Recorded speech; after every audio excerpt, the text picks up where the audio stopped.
sendirian di sini. Dulu banyak sekali teman-temanku, ratusan bahkan ribuan pohon lainnya. Kami berdiri gagah, membentuk hutan-hutan lebat menjadi paru-paru dunia ini.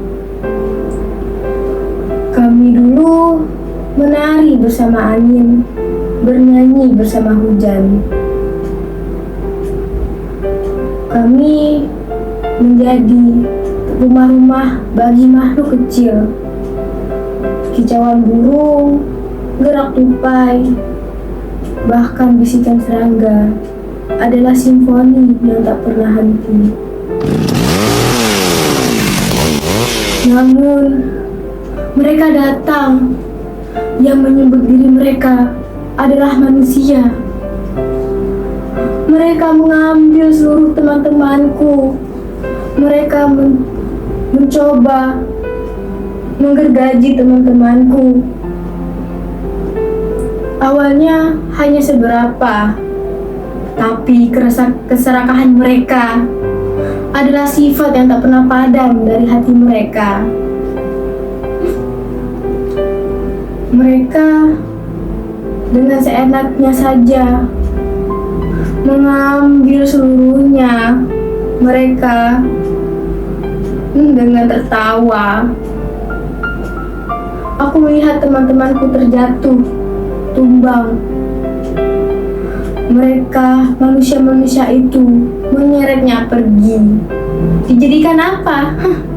Meja-meja, kursi, bahkan kertas. Benda-benda yang pada akhirnya mereka akan buang dan lupakan. Lalu, ketika lahan ini kosong, mereka menatap bukan dengan penyesalan, namun dengan penuh rencana jahat mereka. Mereka merencanakan akan membuat penanaman sawit, dan lebih parahnya lagi adalah pabrik. Aku menyaksikan lahan-lahan ini diinjak-injak, diubah.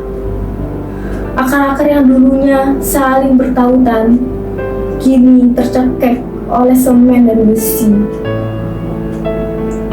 Dulu, udara yang segar kini tercium oleh bau asap dan kimia. Dulu yang suara ketenangan kini berubah menjadi kebisingan suara gergaji, mesin, bor, dan lainnya. Burung-burung tidak lagi datang. Hawa panas menyengat. Aku sendiri di sini mencoba bertahan hidup. Aku menyerap sisa-sisa genangan air, mencoba mengais sisa-sisa remah nutrisi yang ada.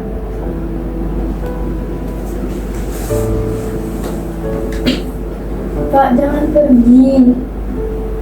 Hujan deras malam. Jika kamu pergi, aku sama siapa? Sendiri. Jangan, Pak. Gunungan tanah itu pasti licin dan longgar. Aku takut. Aku punya firasat buruk, Pak.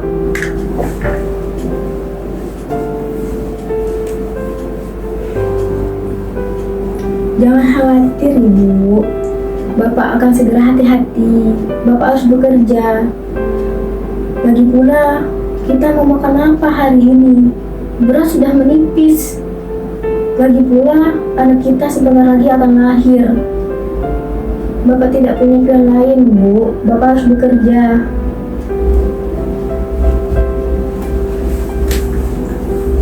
Tapi, Pak, Ibu mendengar bahwa banyak sekali kecelakaan di penambangan itu. Ibu takut.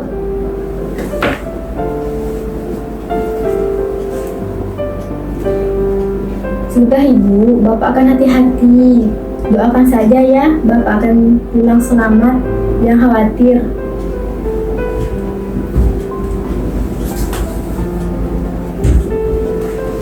Manusia-manusia kecil itu mencoba bertahan hidup di tengah kehancuran yang mereka ciptakan. Aku bisa merasakan kekhawatiran perempuan parubaya yang ditinggalkan oleh suaminya. atau sang anak yang ditinggal pergi oleh ayahnya saat menambang. Aku mendengar janji-janji laki-laki itu. Mereka pikir mereka siapa? Bisa mengendalikan segalanya. Asal kalian tahu, janji-janji kalian itu hanya sebuah ilusi. Lalu, suara gemuruh mulai terdengar dari kejauhan. Semakin lama, semakin keras. Suara gemuruh beserta hantaman terdengar keras, beserta teriakan lainnya. Bapak beserta 5 orang yang berada di sekitarnya panik. Warga-warga mencoba melarikan diri, menyelamatkan diri mereka sendiri. Dan Bapak beserta 5 orang lainnya jatuh, terperosok ke bawah, tertimbun oleh tanah, terjebak oleh kerikil-kerikil.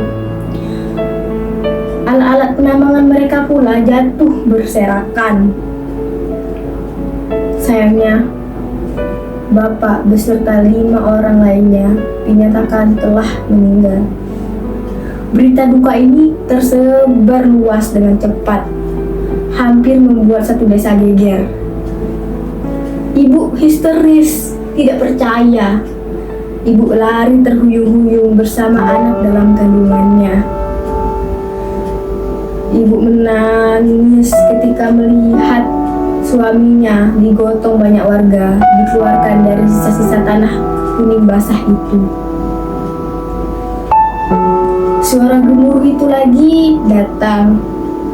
Tangisan, jeritan, bahkan tangisan yang penuh putus asa. Mereka, apa yang mereka gali awalnya adalah alam untuk menuntut kembali. Bapak, kenapa kau pergi? Jika kamu pergi, aku sama siapa?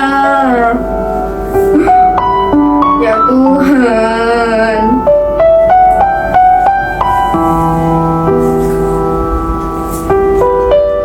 Begitulah suara tangisan mereka yang aku dengar. Jeritan yang tak pernah henti. Tapi mereka masih belum sadar juga. Mereka masih menyalahkan alam. Mereka masih menganggapku tidak berarti. Padahal aku adalah saksi bisu dari seluruh tetesan air mata di setiap nafas, salah nafas, dan setiap perbuatan yang mereka ciptakan.